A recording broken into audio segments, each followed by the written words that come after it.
Okay, so today is day 46 of being housed. Today is Tuesday, September the, um, oh goodness, 30th.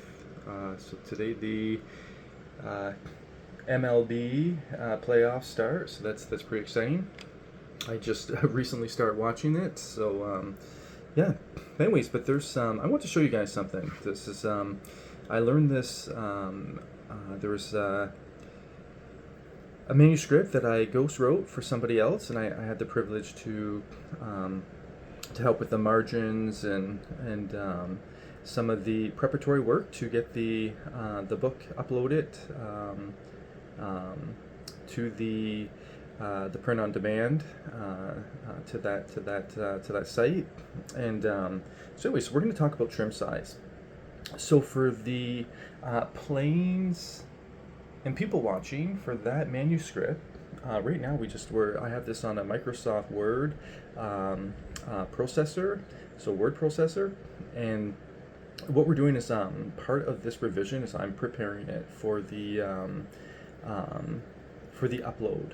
And so when I upload it, I will actually convert it to a PDF file format. And there's a few things that I'll show you that I do when I convert it, so it holds and it retains all the formatting that we've done now. But anyways, so I'm reading here from the Amazon KDP. So this is like this would be uh, their database with all their different oh goodness, they have so many helpful articles in here and videos, etc., etc. And so if you're trying to learn, if you want to learn, if you're going through this process now, or you think you might be in the future, please just have a look and just scroll around. And they do a very great, excellent job of explaining what different things are, different concepts are, and providing you with the technical process to do these things on your own. So here's a few key terms. So the trim size. So your printed book's width and height. So the most common trim size for books in the US is 6 inch by 9 inch. But if you have several other, you have several other options. Books with a measurement more than 6.12 inches or more than 9 inches in height are considered large trim sizes. So you can just think of like the trim size as the actual finished product. So when you're looking at a book, majority of books that you see are 6 by 9 inches. But if you have like a children's book, it might be, oh goodness, oftentimes I find children's books are considerably wider, and they do that purposefully so they can have larger font sizes, but they can also include pictures.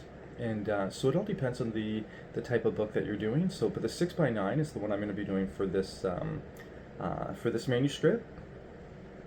And afterwards, I will show a video. I've already done these things, but I'm going to record a video, and I'll show you very quickly where you find these options in Microsoft Word and how you change them. And I'll describe like a few issues that I stumbled across, and so I'm certain that others will stumble across the same issues. So, but that's okay. We found the resolution to it. Okay. So bleed. Bleed is a printing term that refers to when printed objects on a page, such as images, background color, or graphics, extend past where the publication will be trimmed. Setting your bleed properly ensures printed objects reach all the way to the edge of the page. Accounting for bleed is important because it prevents a white border from appearing at the edge of the page when the book is trimmed. Okay. Margins. So this is what I just worked on, and I'm going to show you an example of it.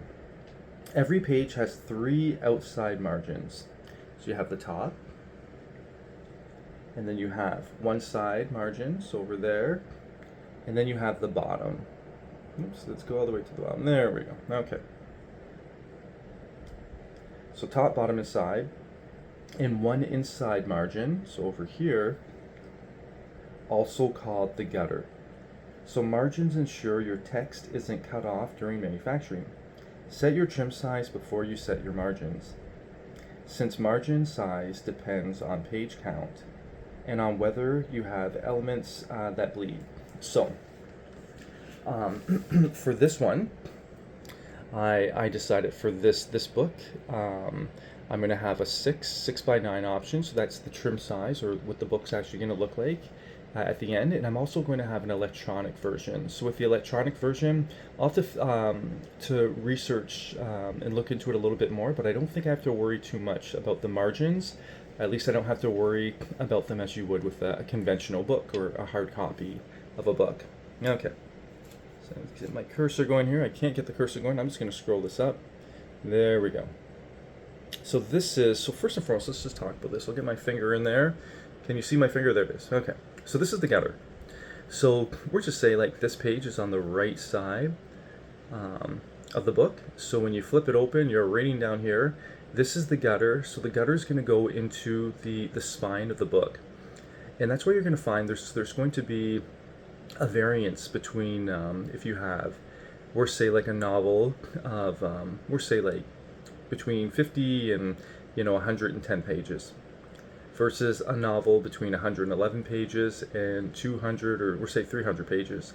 The spine is going to be significantly larger or wider in the latter of the two examples. And then that could cause the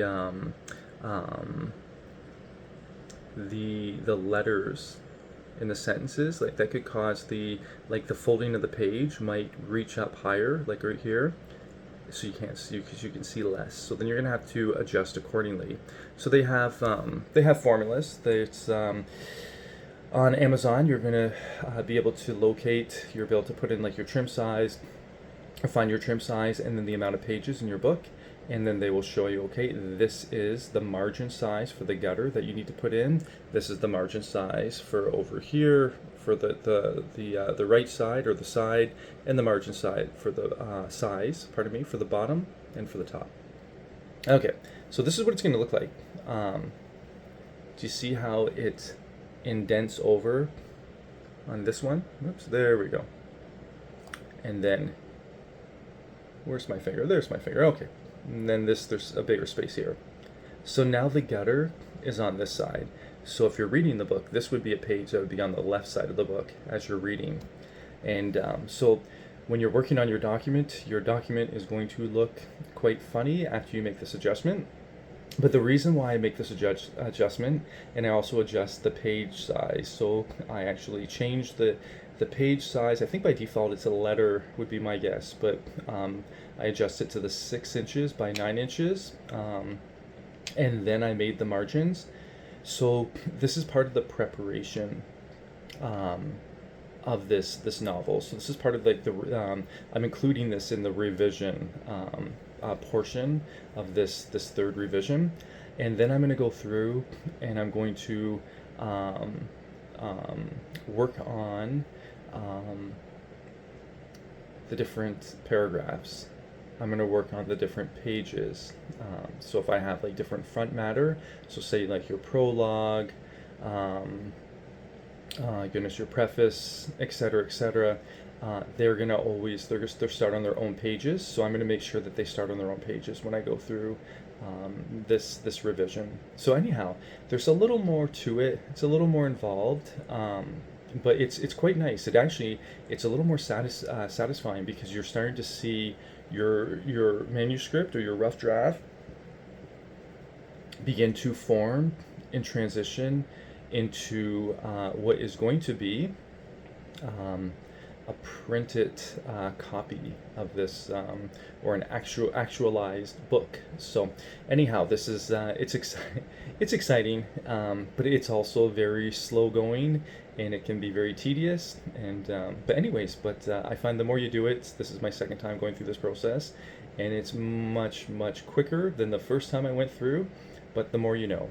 And so I'm really happy to share this with you and to bring you along with me. Thank you guys, and have a wonderful day. Okay, goodbye.